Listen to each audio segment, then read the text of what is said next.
چلے گئے، لیٹرین چلے گئے، اس کے بعد ایک اور دست پڑا، پھر اور چلے گئے، اس کے بعد بہت کمزوری ہو گئی۔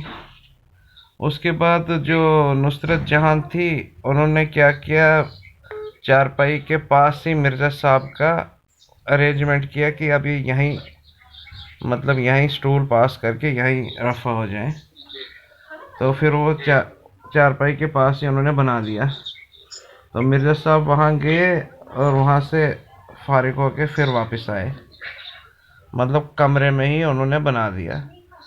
اس کے بعد مرزا صاحب کو لوز موشن تو تھے ہی، اس کے بعد مرزا صاحب کو وامٹنگ بھی ہوئی، اس کے بعد وفات ہو گئی مرزا صاحب کی۔ اس کے بعد جیسے کہا جاتا جیسے کوئی روم ہے، وہ باتھ روم کیسے بنتا ہے، اگر اس میں بات کرو بن گیا باتھ روم، ہے نا۔ اب روم میں، کسی روم میں اگر لیٹرین لگ جائے تو اس روم کو کیا بولتے ہیں؟ وہ روم میں اگر لیٹرین کا ارینجمنٹ کیا جائے تو وہ لیٹرین بن گیا نا روم، اور مرزا صاحب کی وفات اسی روم میں ہوئی ہے۔ آج کل پہلی بات تو یہ ہے کہ آج کل ہر روم اٹیچ باتھ روم ہے۔ اب اس کو آپ کیا کہیں گے؟ نہیں، وہ تو اٹیچ میں ہے نا، الگ سے میتین جی۔ بات یہ ہے، دیکھیں میں آپ کو تھوڑی سی ڈیٹیل سے سمجھاتا ہوں۔ ہاں بولیے۔ پہلی بات تو یہ ہے کہ ثناء اللہ امرتسری صاحب کے ساتھ مرزا صاحب کا مناظرہ ہوا، ٹھیک ہے، اور اس کی دو شکلیں ہیں جو عام طور پہ لوگوں کو گمراہ کیا جاتا ہے نا مرزا صاحب کے اس تعلق سے۔ جس وقت مرزا صاحب سے ثناء اللہ امرتسری صاحب کی خط و کتابت ہو رہی تھی، اور یہ ایک نہیں، قریباً 6 7 یا 8 سال خط و کتابت چلتی رہی، ٹھیک ہے۔ اس خط و کتابت میں حضرت مرزا صاحب کا کہنا یہ تھا کہ جو سچا ہے وہ جھوٹے کی زندگی میں فوت ہو جائے گا۔ اچھا، یہ مرزا صاحب کا کہنا تھا جی۔ اس پہ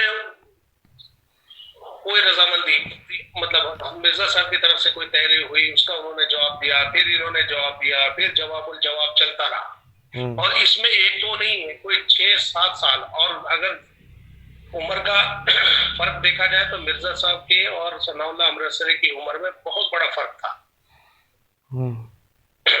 وہ اپنی آخری عمر کو پہنچ رہے تھے، اور مولانا ثناء اللہ امرتسری صاحب جو ہے نا وہ 35 36 سال کی عمر کے تھے، لیکن وہ قطعاً اس بات پہ راضی نہیں ہوئے۔ آخر ثناء اللہ امرتسری صاحب نے اپنی ایک تحریر جو مطلب کئی سال بحث مباحثے، اور اس کے بعد انہوں نے یہ لکھا کہ جیسے مسیلمہ کذاب کو لمبی عمر ملی، یعنی جھوٹے کو لمبی عمر ملے اور سچا اس کی زندگی میں مر جائے، آپ مرزا صاحب نے اس کو بھی تسلیم کر لیا۔ ان دونوں چیزوں کو اگر آپ دیانتداری کے ساتھ مرزا صاحب کے لٹریچر میں پڑھیں گے تو آپ کو پتہ لگے گا کہ آخر فیصلہ کس بات پہ ہوا۔ جب یہ تحریر مرزا صاحب نے اس چیز کو تسلیم کر لیا کہ ٹھیک ہے مجھے منظور ہے، ٹھیک ہے، کالرا اور اس کا کوئی ذکر نہیں کہیں بھی۔ تو مولانا ثناء اللہ امرتسر نے کالرا کا نام ہی نہیں لیا؟ نہیں، کوئی ذکر نہیں ہے، کوئی ذکر نہیں ہے کسی قسم کا۔ بات صرف یہ تھی کہ سچا جھوٹے کی زندگی میں مرے گا یا جھوٹا سچے کی زندگی میں مرے گا، اس پہ بحث چلتی رہی۔ کالرا کا کوئی ذکر نہیں ہے؟ نہیں، کوئی ذکر کہیں، کوئی ثناء اللہ امرتسری صاحب کی کتابوں میں نہیں۔ بعد میں کسی نے حاشیے چڑھا دیے ہوں، اس کا میں کوئی کچھ نہیں کہہ سکتا۔ ثناء اللہ امرتسری صاحب کی اس میں کتابوں میں بھی، مرزا صاحب کی کتابوں میں بھی کوئی کالرا کا کسی قسم کا کوئی ذکر نہیں ہے۔ اچھا، پہلی بات چیت یہ تھی کہ سچا